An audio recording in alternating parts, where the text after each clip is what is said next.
Ang bunga ng katotohanan. Ang mga salita ng Elohim sa puso ng isang tao. Paraan ng buhay. Apokalipsis 4:3. Hebreo 10:20. 11. Ang bunga ng katotohanan. Ang heartland. Alisin ang kasinungalingan sa iyong puso at gawin itong mabuting lupa, maghasik ng mga binhi ng katotohanan, at magbunga sa pamamagitan ng paglinang ng katotohanan. Pagbawi ng lupa. Hanapin ang kasinungalingan na sinasabi ng Biblia na itapon o huwag gawin, alisin ito sa iyong puso, at gawin itong matabang lupa. Pagtatanim ng mga binhi ng katotohanan. Hanapin ang katotohanan na sinasabi ng Biblia na panatilihin, at itanim ang binhi ng katotohanan sa pusong bukid na gawa sa matabang lupa, linangin ito at magbunga ng katotohanan. Ang bunga ng katotohanan. Ang bunga ng katotohanan. Proyek. 1. Proyek, itapon mo. 2. Proyek, wag na. 3. Proyek, panatilihin ito. 4. Proyek, gawin mo. IV. Proyek, gawin mo. Alisin ang kasinungalingan sa iyong puso at gawin itong mabuting lupa. Paraan ng buhay. Apokalipsis 4:3. Hebreo 10:20. Mateo Kapitulo 18 versikulo 22. Sinabi sa kanya ni Jesus, hindi ko sinasabi sa iyo, hanggang sa makapito, kundi, hanggang sa makapitumpung-pito. Sinagot siya ni Jesus, hindi ko sinasabing makapito, kundi 70 ulit pa nito. Mateo Kapitulo 19 versikulo 14. Datapwat sinabi ni Jesus, pabayaan ninyo ang maliliit na bata, at huwag ninyong pagbawalan silang magsilapit sa akin, sapagkat sa mga ganito ang kaharian ng langit. Datapwat sinabi ni Jesus, hayaan niyong lumapit sa akin ang mga bata. Huwag niyo silang hadlangan, sapagkat sa mga katulad nila naghahari ang Diyos. Mateo Kapitulo 19 versikulo 19. Igalang mo ang iyong ama at ang iyong ina, at iibigin mo ang iyong kapwa na gaya ng iyong sarili. Igalang mo ang iyong ama at ina, at ibigin mo ang iyong kapwa, gaya ng pag-ibig mo sa iyong sarili. Mateo Kapitulo 19 versikulo 21. Sinabi sa kanya ni Jesus, kung ibig mong maging sakdal, humayo ka, ipagbili mo ang tinatangkilik mo, at ibigay mo sa mga dukha, at magkakaroon ka ng kayamanan sa langit, at pumarito ka, sumunod ka sa akin. Kung ibig mong maging ganap, humayo ka, ipagbili mo ang iyong ari-arian at ipamahagi sa mga dukha ang pinagbilhan. Kapag ginawa mo iyan, magkakaroon ka ng kayamanan sa langit. Pagkatapos, bumalik ka at sumunod sa akin, sagot ni Jesus. Mateo Kapitulo 20 versikulo 27. At sino mang mag-ibig na maging una sa inyo ay magiging alipin ninyo. At sino mang ibig maging pinuno ay dapat maging alipin nyo. Mateo Kapitulo 22 versikulo 21. Sinabi nila sa kanya, kay Cesar. Nang magkagayo'y sinabi niya sa kanila, kaya't ibigay ninyo kay Cesar ang sa kay Cesar, at sa Diyos ang sa Diyos. Sa Cesar po, tugon nila. At sinabi niya sa kanila, kung gayon, ibigay niyo sa Cesar ang sa Cesar, at sa Diyos ang sa Diyos. Mateo Kapitulo 22 versikulo 37. At sinabi sa kanya, iibigin mo ang Panginoon mong Diyos ng buong puso mo, at ng buong kaluluwa mo, at ng buong pag-iisip mo. Sumagot si Jesus, ibigin mo ang Panginoon mong Diyos ng buong puso, ng buong kaluluwa, at ng buong pag-iisip. Mateo Kapitulo 22 versikulo 39. At ang pangalawang katulad ay ito, iibigin mo ang iyong kapwa na gaya ng iyong sarili. Ito naman ang pangalawa, ibigin mo ang iyong kapwa gaya ng iyong sarili. Mateo Kapitulo 23 versikulo 3. Lahat nga ng mga bagay na sa inyo'y kanilang ipag-utos, ay gawin ninyo at ganapin, datapwat huwag kayong magsaigawa ng alinsunod sa kanilang mga gawa, sapagkat kanilang sinasabi, at hindi ginagawa. Kaya't gawin niyo ang itinuturo nila at sundin ang kanilang iniuutos. Ngunit huwag ninyong tularan ang kanilang gawa, sapagkat hindi nila isinasagawa ang kanilang ipinangangaral. Mateo Kapitulo 23 Versikulo 11. Datapwat ang pinakadakila sa inyo ay magiging lingkod ninyo. Ang pinakadakila sa inyo ay dapat maging lingkod niyo. Mateo Kapitulo 23 Versikulo 23. Sa aba ninyo, mga eskriba at mga fariseo, mga mapagpaimbabaw. Sapagkat nangagbibigay kayo ng sa ikapu ng yerbabuena, at ng anis at ng kumino, at inyong pinababayaang di ginagawa ang lalong mahalagang bagay ng kautusan, na dili iba't ang katarungan, at ang pagkahabag, at ang pananampalataya. Datapwat dapat sana ninyong gawin ang mga ito, at huwag pabayaang di gawin niya ang iba. Sa aba ninyo, mga eskriba at mga fariseo, mga mapagpaimbabaw. Sapagkat nangagbibigay kayo ng sa ikapu ng yerbabuena, at ng anis, at ng kumino, at inyong pinababayaang di ginagawa ang lalong mahahalagang bagay ng kautusan, na dili iba't ang katarungan, at ang pagkahabag, at ang pananampalataya, datapwat dapat sana niyong gawin ang mga ito, at huwag pabayaang di gawin niya ang iba. Mateo Kapitulo 23 Versikulo 26. Ikaw bulag na Fariseo, linisin mo muna ang loob ng saro at ng pinggan, upang lumanas naman ang kanyang labas. Bulag na pariseo. Linisin mo muna ang mga nasa loob ng tasa, at ng pinggan, at magiging malinis din ang labas nito. Mateo Kapitulo 24 Versikulo 44. Kaya nga kayo'y magsihanda naman, sapagkat paririto ang anak ng tao sa oras na hindi ninyo iniisip. Kaya maging handa kayong lagi, sapagkat darating ang anak ng tao sa oras na di nyo inaasahan. Ang tapat at di tapat na alipin, Lu. 12 oras 41 minuto negatibo, 48.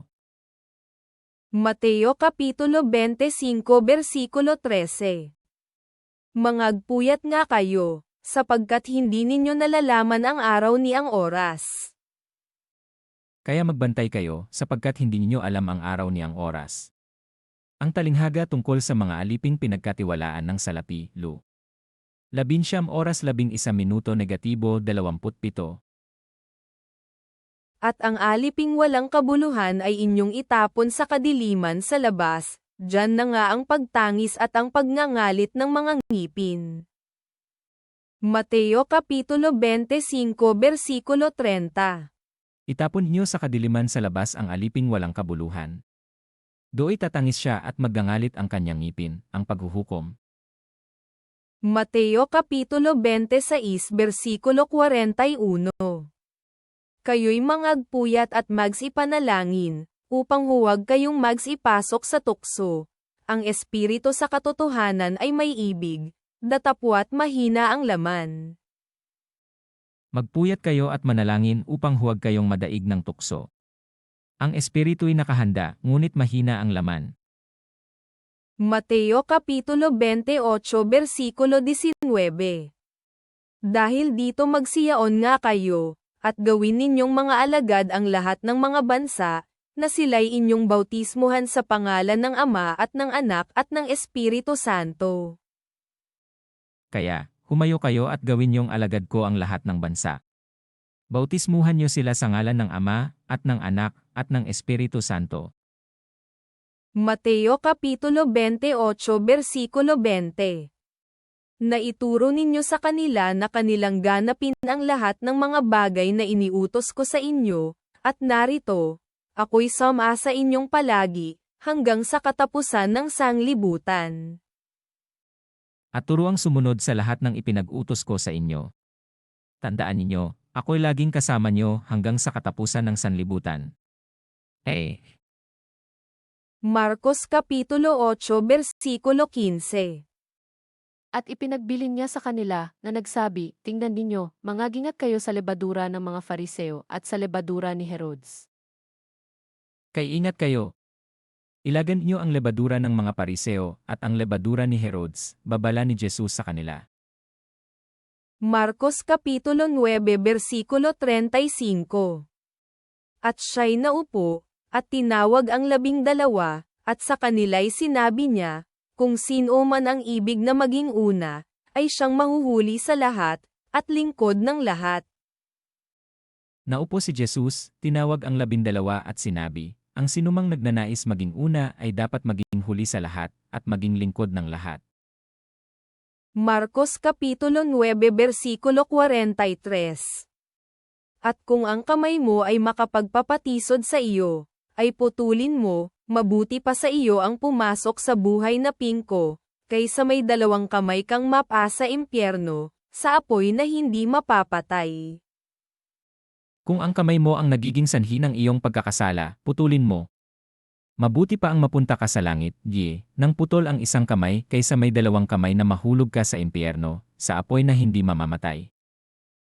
Marcos Kapitulo 9 versikulo 45.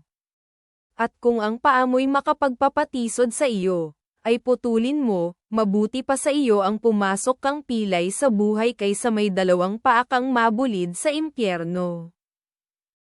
Kung ang paa mo ang nagiging sanhi ng iyong pagkakasala, putulin mo. Mabuti pa ang mapunta ka sa langit ng putol ang isang paa, kaysa may 2 paa na mahulog ka sa impyerno. Marcos Kapitulo 9 versikulo 47. At kung ang mata mo'y makapagpapatisod sa iyo, ay dukitin mo, mabuti pa sa iyo ang pumasok sa kaharian ng Diyos na may 1 mata, kaysa may 2 mata kang mabulid sa impyerno. At kung ang mata mo ang nagiging sanhi ng iyong pagkakasala, dukitin mo. Mabuti pa ang pumasok ka sa kaharian ng Diyos nang bulag ang 1 mata, kaysa may 2 mata na mahulog ka sa impyerno. Marcos Kapitulo 9 versikulo 50. Mabuti ang asin, datapwat kung tumabang ang asin, ay ano ang inyong ipagpapaalat. Taglayin ninyo sa inyong sarili ang asin, at kayo'y magkaroon ng kapayapaan sa isa't isa. Mabuti ang asin, ngunit kung mawala ng lasa, paano ito mapaalat uli? Taglayin niyo ang katangian ng asin, at sa gayoy magiging mapayapa ang inyong pagsasamahan. Marcos Kapitulo 10 versikulo 19. Nalalaman mo ang mga utos, huwag kang pumatay, huwag kang mangalunya, huwag kang magnakaw, huwag kang sumaksi sa di katotohanan, huwag kang magdaya, igalang mo ang iyong ama at ang iyong ina. Alam mo ang mga utos, huwag kang papatay, huwag kang mangangalunya, huwag kang magnanakaw, huwag kang magsisinungaling sa iyong pagsaksi, huwag kang magdadaya, igalang mo ang iyong ama't ina. Marcos Kapitulo 10 versikulo 43. Datapwat sa inyo ay hindi gayon, kundi ang sino mang ibig na damakila sa inyo, ay magiging lingkod ninyo. Ngunit hindi ganyan ang dapat umiral sa inyo. Sa halip, ang sinuman sa inyo na ibig maging dakila ay dapat maging lingkod. Marcos Kapitulo 10 versikulo 44. At ang sino man sa inyo ang mag-ibig manguna, ay magiging alipin ng lahat. At sinumang ibig maging pinuno ay dapat maging alipin ng lahat. Marcos Kapitulo 11 versikulo 24.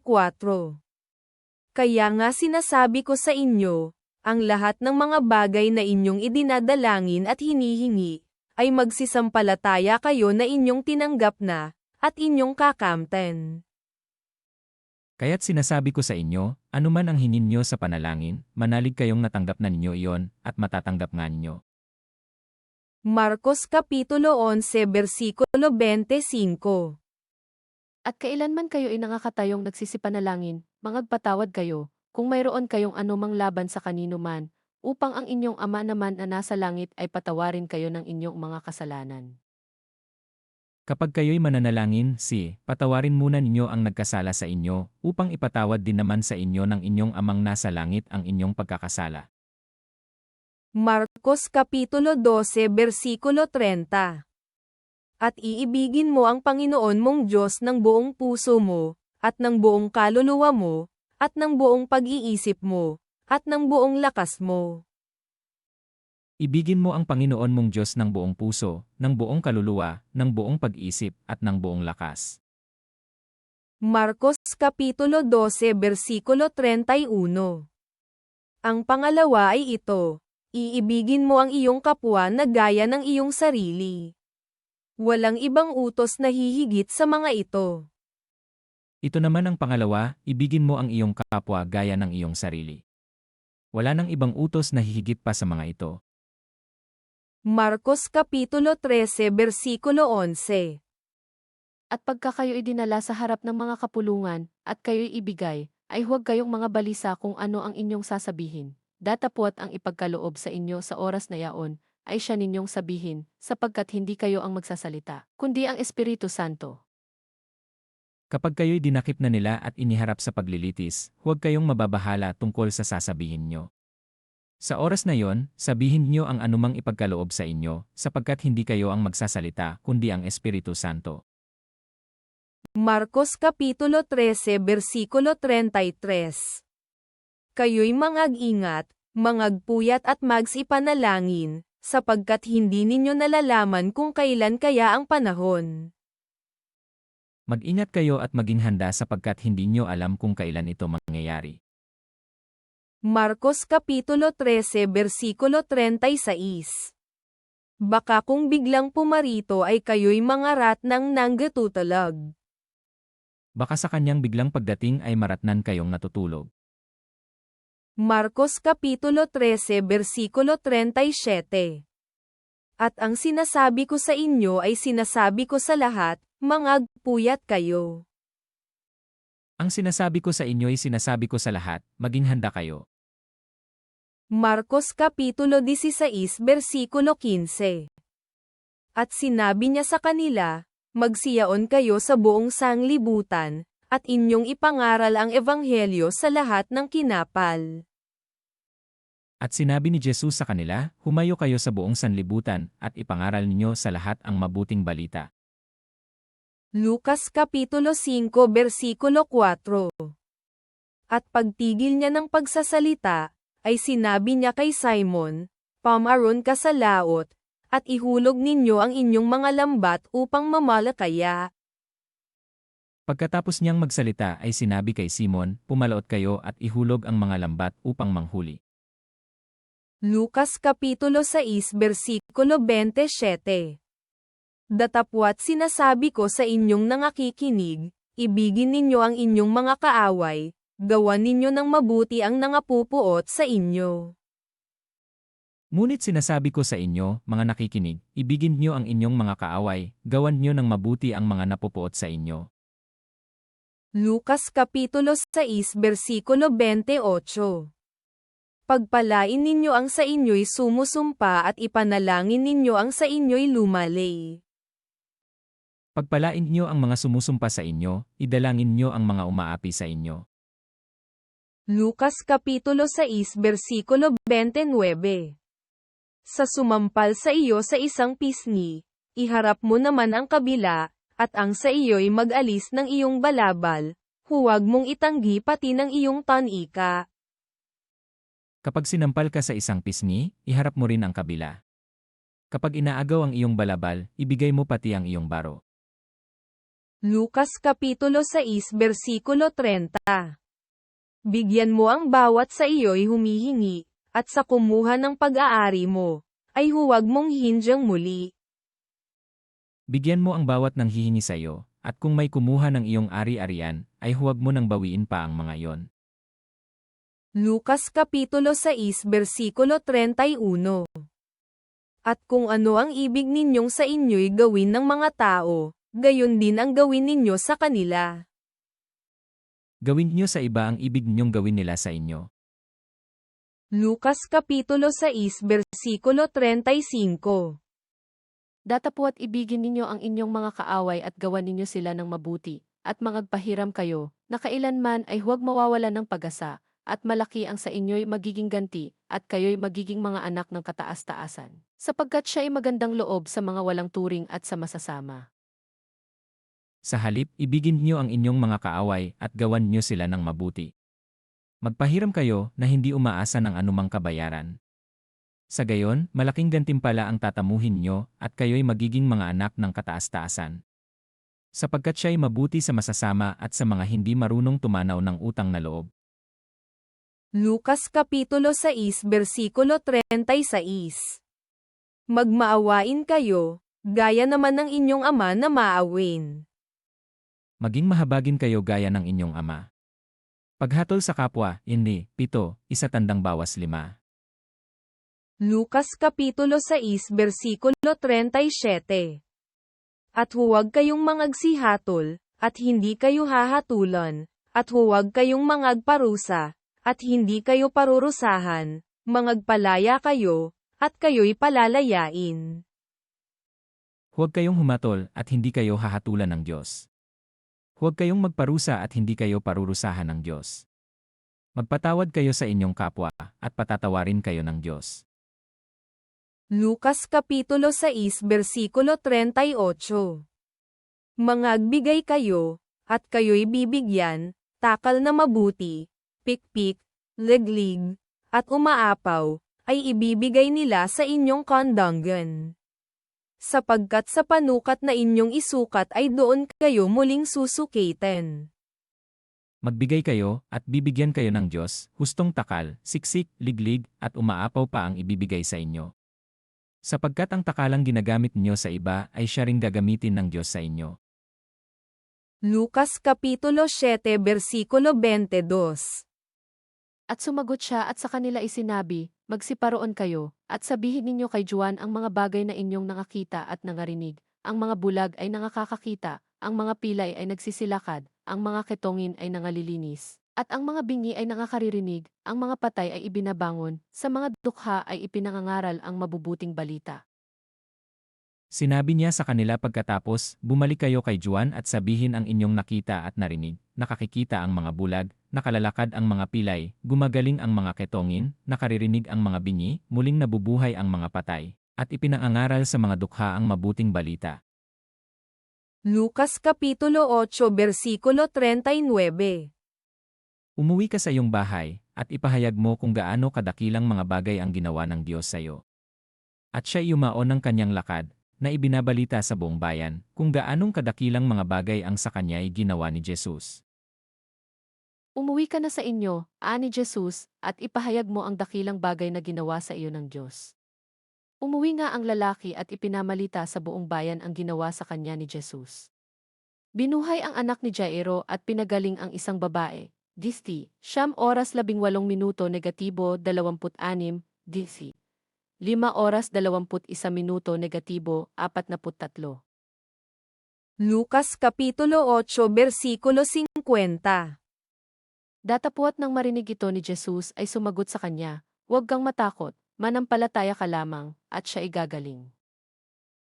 Nang marinig naman ito ni Jesus, sinabi niya kay Jairo, huwag kang matakot.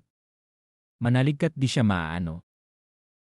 Lucas Kapitulo 9 versikulo 60.